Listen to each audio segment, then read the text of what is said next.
जब आप नाम सुनते हैं सोबत का तो आपके जहन में क्या क्वेश्चन आता है?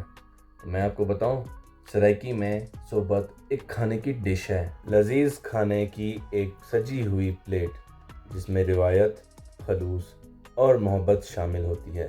अपनी महकती खुशबू के साथ कई कहानियाँ, कई दिलचस्प वाक़यात और कई चेहरों पे मुस्कान का सबब बनती है, और साथ साथ भूख भी ज़्यादा लग जाती है इसे देखकर। क्वेटा शहर में तो इसकी कमी है। वैसे क्वेटा में इसे अक्सर नामों से जाना जाता है। कोई इसे त्रीत, कोई पेंडा, कोई शोरवे के नाम से भी इसे जानता है। पर अगेन सराइकी अल्फाज में इसे सोबत कहा जाता है और इसके पकाने का तरीका भी इनसे सबसे डिफरेंट होता है। कई इलाकों में तो इसको बड़े आम तरीके से और आम ही डिश समझ के मतलब इसे खाया जाता है, पर सराइकी कल्चर में इसे ट्रेडिशनल गैदरिंग और पिकनिक्स पे इसे बनाया जाता है। सराइकी कल्चर में अगर किसी को जुर्माना करना हो या किसी से लेनी हो ट्रीट, या दूर दराज से आया हो मेहमान, या सर्दियों की रात हो और दोस्त साथ हों, तो तब भी पकाई जाती है सोबत। इस डिश को आपके सऊदीया में भी खाया जाता है, केपीके में भी खाया जाता है और सिंध में भी खाया जाता है। इस डिश को ज़्यादातर खाया जाता है साउथ पंजाब में, और जैसे ही आप सखी सर्वर क्रॉस करते हैं डेरा गाजी खान आता है। डेरा गाजी खान में जैसे आप इंटर होंगे, आपको हर एक होटल में, हर एक नुक्कड़ पे आपको सोबत वाला मिलेगा, क्योंकि ये एक ट्रेडिशनल डिश है, बड़ी आम है। खाने का जायका तो आपकी उंगलियों से ही आता है। एक बड़ा थाल जहाँ कई चपातियों के छोटे छोटे टुकड़े शोरवे से लथपथ और मसालों से चटखारी नमकीन गोश्त की बोटियाँ, और ऊपर से हरा सलाद और फिर दही की टॉपिंग और नींबू की चंद बूंदें इस डिश को और मज़ेदार और इसका मज़ा खाने में दोबाला कर देती हैं। 5 से 6 लोगों का एक साथ बैठना, एक ही थाल से पेट भर के खाना खाना अल्लाह की रहमत और बरकत समझी जाती है।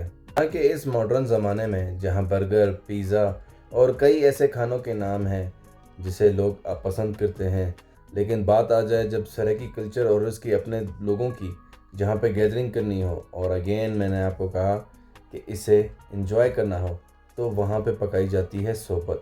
तो चलें, देर किस बात की, आएँ आपको भी सिखाते हैं कि सोबत बनती कैसे है। लेकिन उससे पहले जान लें कि हमारे यहाँ की सोबत असील मुर्गे से ही तैयार की जाती है, या मुर्गा हो या असील मुर्गा, उसे हलाल किया जाता है और उसी से सोबत बनती है। बिस्मिल्लाह करते हैं। पहले हम ले लेंगे एक देसी मुर्गा और एक बर्तन ले लेंगे जिसमें हम डाल लेंगे घी।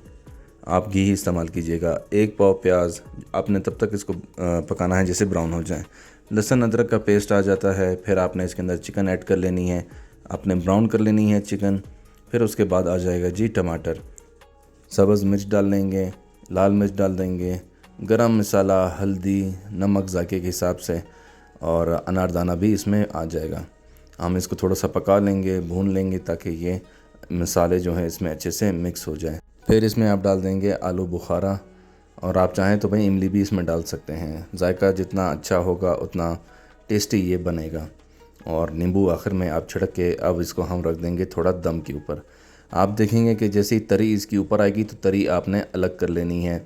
जो इसका शोरवा है उसे आप थोड़ा सा बॉईल होने देंगे जब वो थोड़ा सा गाढ़ा हो जाए। फिर आपकी जो रोटियां होंगी आपने उसे छोटा छोटा टुकड़े कर लेना है। इस तरह एक जालीदार एक बर्तन लेंगे जिस आप शोरवा डालें तो जो बचा मसाला है वो इस रोटी के अंदर ऐड ना हो। तो इसे हम अच्छे से मिक्स कर लेंगे, और जो तरी हमारी बची थी जो हमने प्लेट में अलग की थी वो इसके ऊपर डाल लेंगे।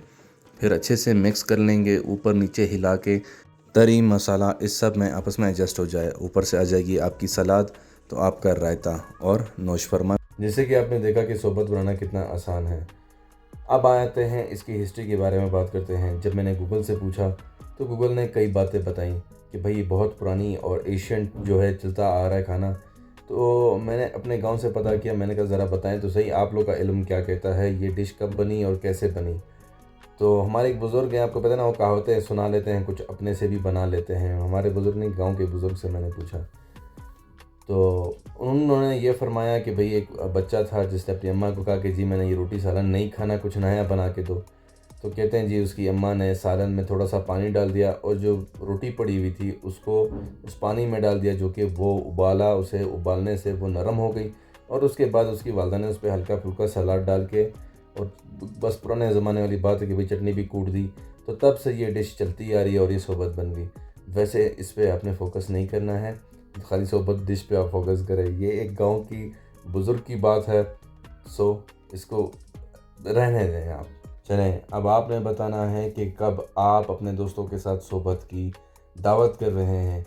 और ये खाना बड़ा लजीज होता है। अगर आप 4-5 दोस्त हैं तो सस्ता भी पड़ता है और जायकेदार भी बनती है। तरीका मैंने आपको बता दिया है। और अब आपने क्या करना है, अपनी वीडियो चाहे टिकटॉक पे बनाएं या बनाएं यूट्यूब पे, आपने मुझे टैग करना है ताकि मुझे पता लगे कि मेरे फ़ैन या मेरे जो पेज के ऊपर जो इस वीडियो को देख रहे हैं या सोबत को पसंद करते हैं, वो किस तरह सोबत बनाते हैं और किस तरह इसको एंजॉय करते हैं।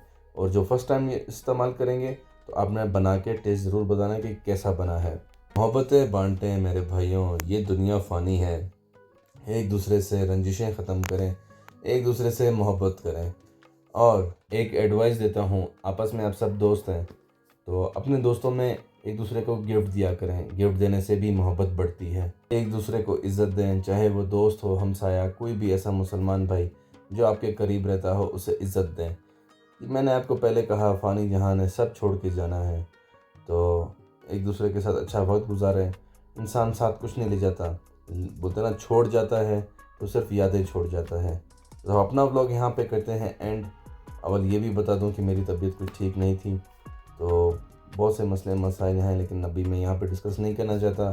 तो मिलते हैं इंशाल्लाह अपने अगले ब्लॉग में। तब तक आपने रखना है अपना बहुत सारा ख्याल। लाइक करें, शेयर करें और सब्सक्राइब करना ना भूलिएगा। दुआ में याद रखिएगा। इजाज़त दीजिए। अल्लाह हाफ़िज़।